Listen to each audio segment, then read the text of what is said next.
காசாவுக்குள் உணவுகள் கொடுக்கப்பட வேண்டும், மருந்துகள் கொடுக்கப்பட வேண்டும், நீங்கள் கொடுக்காவிட்டால் நாங்கள் கொண்டு வந்து கொடுப்போம் என்கிற பாணியில ஃப்ரீடம் ஃப்ளோட்டிலா என்கிற அமைப்பு கடந்த பல ஆண்டுகளாக காசாவுக்கு இதே உதவி அவங்க செஞ்சிருக்கக்கூடிய நிலையில தற்போது கிட்டத்தட்ட 1000 படகுகள் மூலமாக 30,000க்கு மேற்பட்டவர்களை திரட்டி சர்வதேச கடல் பரப்பில் காசாவை நோக்கிய கடல் பயணத்தை அவர்கள் ஆரம்பித்திருக்கிறார்கள். இத்தாலியில இருந்து ஆரம்பித்திருக்கக்கூடிய இந்த கடல் பயணத்தில் பல நாடுகளைச் சேர்ந்தவர்களும் ஒவ்வொரு பகுதிகளில் இணைந்து கொள்கிறார்கள்.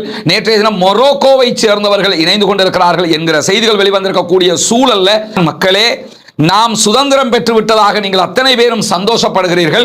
உண்மையிலேயே நமக்கு இன்றைய நாள் சுதந்திரம் கிடைக்கவில்லை. நமக்கு உண்மையான சுதந்திரம் எப்போது கிடைக்கும் என்று சொன்னால், எப்பொழுது பாலஸ்தீன மக்களுக்கு அவர்களுடைய சொந்த பூமி, சொந்த நாடு அவர்களுக்குத்தான் சொந்தம் என்றாகி தனி நாடு என்கிற அங்கீகாரம் கிடைக்கிறதோ அன்றைக்குத்தான் நமக்கும் சுதந்திர நாளாக அமையும் மக்களே என்று சொல்லி தன்னுடைய மக்களுக்கு ஆற்றிய உரையில நெல்சன் மண்டேலா அவர்கள் பேசியது இன்றைக்கும் வரலாற்று குறிப்பாக நம்ம பார்க்க முடியும். அப்படிப்பட்ட நெல்சன் மண்டேலாவினுடைய பேரப்பிள்ளை காசாவுக்கான கடல் பயணத்தில் இணைந்து கொள்வதற்காக துனிசியா வந்திருக்கிறார். இப்படியான செய்திகளுக்கு மத்தியில் அமெரிக்காவினுடைய மத்திய கட்டளை தளபதி இன்றைக்கு இஸ்ரேலுடைய ராணுவ தளபதி இயால் ஜமீரை வந்து சந்தித்திருக்கிறார் என்கிற செய்திகள் வெளியாக இருக்கீங்க. நீங்க பார்க்கலாம், அவங்க நடத்திய ஒரு சந்திப்பு தான் இந்த புகைப்படத்தில் காட்சிப்படுத்தப்படுகிறது. அரபு நாடுகளுடைய கூட்டமைப்பு அறிக்கை ஒன்றை வெளியிட்டிருக்கிறாங்க.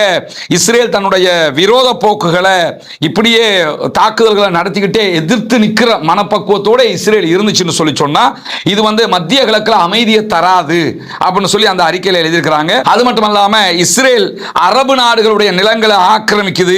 இப்படி ஆக்கிரமிக்கிற இஸ்ரேலுடைய முயற்சி என்பது எப்படி நிம்மதியை தரும் அப்படிலாம் கேட்கிறாங்க. சிரியாவை பிடிக்கிறான், அதே மாதிரி லெபனான்ல சில பகுதியில் பிடிக்கிறான் இல்லையா. காசாங்கிறது 2ஆம் பட்சம் அவங்களுக்கு. இந்த ஏரியாலாம் பிடிக்கிறான், அடுத்து சவுதி வரைக்கும் வந்துருவான், மற்ற நாடுகளை பிடிச்சிருவாங்கிறதுனால தான் இந்த அறிக்கை வெளியிட்டு சொல்றாங்கன்னு கேட்டா, இவர்களுடைய தொடர்ச்சியான இந்த விரோத போக்குங்கிறது மத்திய கிழக்குல எந்த விதமான அமைதியையும் தராது அப்படின்னு சொல்லிட்டு பாலஸ்தீன பிரச்சனைக்கு அமைதியான தீர்வு இல்லாதது பெரிய வன்முறைகளை எல்லாம் தோற்றுவிச்சுக்கிட்டு இருக்குது. எனவே பாலஸ்தீன பிரச்சனையை நம்ம தீர்க்கணும்னு சொல்லி சொன்னா இரு நாட்டு தீர்வு வேண்டும் அப்படின்னு சொல்லி அவங்க வலியுறுத்தி இருக்கிறாங்க.